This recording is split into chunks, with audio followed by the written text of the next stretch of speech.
కానీ ఈ ప్రభుత్వానికి అటువంటి సోయి లేదు. ఎప్పుడు కూడా ఇంతవరకు ప్రాజెక్టుల మీద రివ్యూ చేయలేదు, వ్యవసాయం మీద రివ్యూ చేయలేదు, యూరియా మీద రివ్యూ చేయలేదు. మరి టైంకి రావాలంటే ఏడికేళ్ళు అందుతాయి, ఏడికేళ్ళు వస్తాయి, ఆకాశం మీదకి వెళ్ళి ఊడిపడాయి కదా. కేంద్రంతో మనం అనుసంధానం చేసుకొని చేయాల్సినటువంటి పనులు ఈ ముఖ్యమంత్రి గారు దూర ఆలోచనతోని చేస్తే, దార్శనికత్వం చేస్తే బాగుంటుందని ఇప్పటికన్నా మేము వారికి సూచన చేస్తూ ఉన్నాం. దాంతోపాటు ఇవాళ మీరు చూసిండ్రు, ఇదే జిల్లాలో ముఖ్యమంత్రి గారు సొంత జిల్లాలో వారి సొంత ఊరికి కూతవేటు దూరంలో ఎస్ఎల్బీసీ టన్నల్లో యాక్సిడెంట్ అయింది.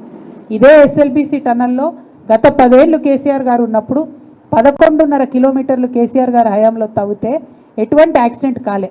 కానీ ఇవాళ ఇక్కడ నిన్న యాక్సిడెంట్ స్థలానికి మా బీఆర్ఎస్ బృందం కూడా సందర్శనకు పోయింది. వాళ్ళందరూ కూడా చెప్తా ఉన్నారు ఏంటంటే, అక్కడ పోతే వర్కర్లందరూ చెప్తున్నారట, నీళ్ళు వస్తున్నాయి సార్, మట్టి వస్తుంది సార్ అని చెప్తుంటే కూడా నిర్లక్ష్యపూరిత వైఖరితోని ఏం కాదు మీరు పని చేయండి అని చెప్పి పంపించి